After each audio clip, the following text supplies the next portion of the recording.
भारत माता की। देखो भाई, आनंद नहीं आया।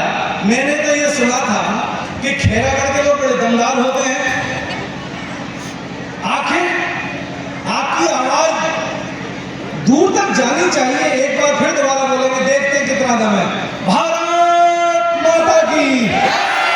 नहीं भाई, अभी संतुष्टि नहीं है। मतलब ये आवाज वहां तक जानी चाहिए जिनको भारत माता की जय बोलना तो दूर सुनने में भी दिक्कत होती है। उनके कानों, उनकी छाती में शूल की तरह करनी चाहिए। खोपड़ी से लेकर पिछवाड़े तक आग लगनी चाहिए। ये आवाज वहां तक जानी चाहिए। फिर दोबारा बोलेंगे, भारत माता की। वाह, अब लग रहा है ये खैरागढ़ की भूमि है। अभी जो हमने जय जयकार करी बंधुओं, ध्यान से समझ लीजिएगा, ये भारत माता की जय अभी अधूरी है। वंदे मातरम का संकल्प अभी अपूर्ण है। यहाँ भारत माता का चित्र लगा हुआ है, इसको ध्यान से देखकर जाइएगा। ये भारत के अखंड स्वरूप का दर्शन कराने वाला चित्र है। जिस समय भारत स्वतंत्र हुआ उससे पहले भारत का जो भूभाग था वो 45 लाख वर्ग मील था। वर्तमान में जब आप वर्तमान में जो भारत है वो केवल 33 लाख वर्ग मील भूमि है हमारे पास। आखिर 12 लाख वर्ग मील भूमि कहाँ चली गई? कभी हमारे ध्यान में ये नहीं आता। हमारे ध्यान में ये आना चाहिए।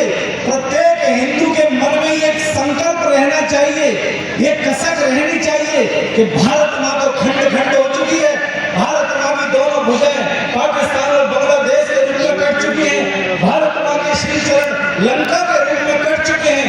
भारत माता के माथे की बिंदी कश्मीर के रूप में पूछने को बिल्कुल तैयार थी। ये कारण क्यों बना? इसका एकमात्र कारण है डेमोग्राफी चेंज हुई। अभी आदरणीय राजेश जी ने जो विषय लिया उसी को मैं आगे बढ़ाऊंगा। ये डेमोग्राफी चेंज होने के कारण जिस क्षेत्र से हिंदू कम हुआ वो क्षेत्र भारत में नहीं रहा और रहेगा भी नहीं। इतिहास गवाह है। भारत में भी वर्तमान में देख लीजिए, बंगाल में क्या हो रहा है, केरल में क्या स्थिति है, नॉर्थ ईस्ट कहां जा रहे हैं, कभी हमारे ध्यान में आता है। अरे बच्चों, ये सब युवा जरा बैठ जाए, जरा कम से कम मात्र शक्ति से सबक लीजिए। मैं लगातार जब से देख रहा हूँ कई घंटे से एकदम धूप में बैठी है और आप लोगों को जरा सी देर धूप बर्दाश्त नहीं होती। मात्र शक्ति से प्रेरणा लीजिए। कम से कम जो जहां बैठे वहां से हिली नहीं और हम लोगों को जरा सी देर में छाया चाहिए। ये जो भूमि है, ये जो क्षेत्र है, ये वीरों की भूमि है। हम सबको ये ध्यान रखना पड़ेगा। ये विराट हिंदू सम्मेलन की आवश्यकता क्यों पड़ी? आज पूरा राष्ट्र बिल्कुल जागरण की अवस्था में है। पूरा राष्ट्र बिल्कुल जागृत हो गया है। पूरा हिंदू समाज अंगड़ाई ले रहा है। मैंने ये सुना है, मेरे जीवन का अनुभव भी है कि हिंदू समाज 5 साल में एक बार जागता है और आपके भी जीवन का अनुभव होगा। और वो 5 साल में एक दिन कौन सा होता है? जिस दिन हमको वोट करने जाना होता है उस दिन थोड़ी सी आंख खोलते हैं, अंगड़ाई लेते हैं, जागते नहीं है। अभी 10-15 वर्ष पहले हिंदू समाज ने जरा सी अंगड़ाई ली और अंगड़ाई में केवल उसने अपनी एक उंगली का प्रयोग किया। एक उंगली की पावर से आपने इस देश का इतिहास बदल दिया, पूरा सिनेरियो बदल गया, परिदृश्य बदल गया। और सोच कर देखिए, जिस दिन हिंदू समाज जागृत होकर खड़ा हो जाएगा तो ये जो विधर्मी है इनकी क्या हालत होगी। आज पूरी दुनिया इसी बात से घबराई हुई है कि भारत जाग रहा है और ये जागृत अवस्था बनी रहनी चाहिए। हम साधु हैं, हम समाज के चौकीदार हैं, हम आपको जगाने के लिए आए हैं। हमारा काम यही है, जागते रहो, जागते रहो। भाई हम तो बोलकर चले जाएंगे, रहना आपको है, जागना आपको है। अगर आप नहीं जागे तो परिणति क्या होगी? मैं पिछले 2 महीनों से रोज इसको बहुत गौर से देख रहा हूँ। पिछले 2 महीनों में बांग्लादेश में 46 हिंदुओं की 46 हिंदुओं की हत्या हुई है 2 महीने में। लेकिन हमारे ऊपर कोई असर ही नहीं पड़ता। हमको लगता है कि हम तो अपने घर में सेफ हैं। बांग्लादेश तो दूर की बात है, चिंता मत करिए, बांग्लादेश दूर नहीं है। पश्चिमी बंगाल में देख लीजिए क्या हो रहा है। आप अपने तीज त्योहार नहीं मना सकते, आप अपनी परंपराएं नहीं मना सकते। ये तो भगवान की कृपा मानिए कि आज देश में एक ऐसी सरकार विराजमान है, प्रदेश में भी और देश में भी, कि जिसके कारण से हम अपने मन की कर पा रहे हैं। अन्यथा की स्थिति में क्या होता, 15 वर्ष पहले जो स्थिति थी हम सबको ये स्थिति बनी रहनी चाहिए। आज दुनिया में दो प्रकार की लड़ाई है, एक शस्त्रों की लड़ाई है और एक विचारों की लड़ाई है। शस्त्रों की लड़ाई लड़ने के लिए तो सेना है, फोर्सेज हैं, पैरामिलिट्री है, लेकिन जो विचारों की लड़ाई है वो हम सबको लड़नी पड़ेगी। ये समझ लीजिए, अपने को वैचारिक रूप से समृद्ध करिए। ये जो भारत का अखंड स्वरूप, ये प्रत्येक हिंदू के जीवन का संकल्प होना चाहिए।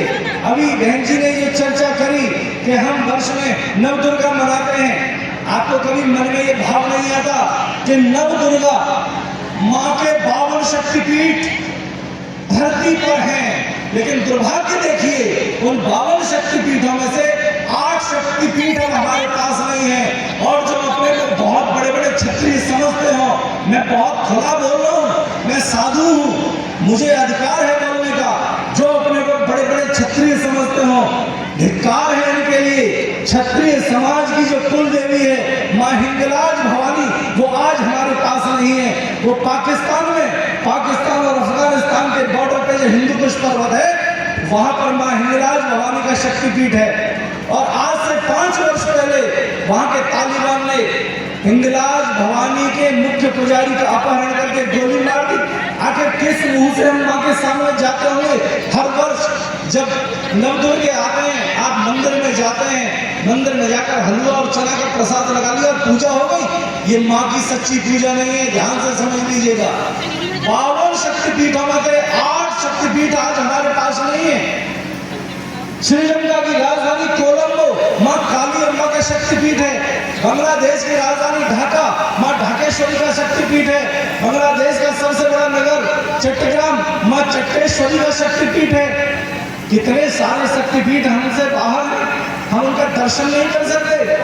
हर माँ बाप की इच्छा होती है, जब वो संतान को जन्म देते हैं तो वो सोचते हैं कि हमारी ये संतान बड़ी होगी, उनको पालते हैं, पोसते हैं, पढ़ाते हैं, लिखाते हैं कि बुढ़ापे में हमारे सहारा बनेंगे। तो भारत माता को नहीं लगता होगा क्या? भारत माता के मन में ये कसक नहीं होती होगी कि मेरे बच्चे इतने सबल हो गए, सक्षम हो गए, तो आकर मुझे अखंड कराएं। प्रत्येक हिंदू के जीवन का ये संकल्प रहना चाहिए। आज अपने मन में संकल्प करिए, चिंता मत करना। हर हिंदू के जीवन का संकल्प होना चाहिए कि हे मां, मैं इसी जन्म में इन्हीं नेत्रों से तेरे अखंड स्वरूप का दर्शन करूंगा। ये भारत माँ की और देवी माँ की सच्ची उपासना होगी। और चिंता मत करना, अगर ये संकल्प आपके सामने पूरा नहीं हो, चिंता मत करना। हमारे कितने पूर्वज 500 वर्षों से राम जन्मभूमि की स्थापना का सपना लिए हुए चले गए। 500 वर्षों से लगातार संघर्ष करते रहे हमारे कितने पूर्वज। इसी इंतजार में चले गए कि काश हम अपने इष्ट को उनके अपने भवन में देख पाते, लेकिन वो सौभाग्य हम लोगों को मिला।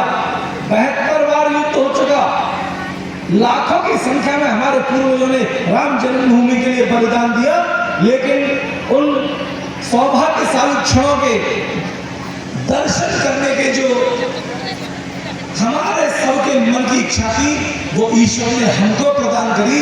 हमने अपने नेत्रों से अपने इष्ट को अपने भवन में विराजमान होते हुए देखा। एक चीज समझ लीजिए, हमको ये पढ़ाया गया कि भारत पराधीन रहा, भारत गुलाम रहा। मैं बहुत स्पष्ट कर देना चाहता हूँ, ये बच्चे बहुत बड़ी संख्या में बैठे हैं, ध्यान से समझ लें। ये जो भूमि है वीरों की भूमि है। भारत कभी भी पराधीन नहीं रहा, ध्यान से समझ लेना। भारत का इतिहास लगातार संघर्ष का इतिहास रहा है। एक भी दिन मुगलों को, न ईसाइयों को, न अंग्रेजों को चैन से नहीं बैठने दिया। हुतात्माओं के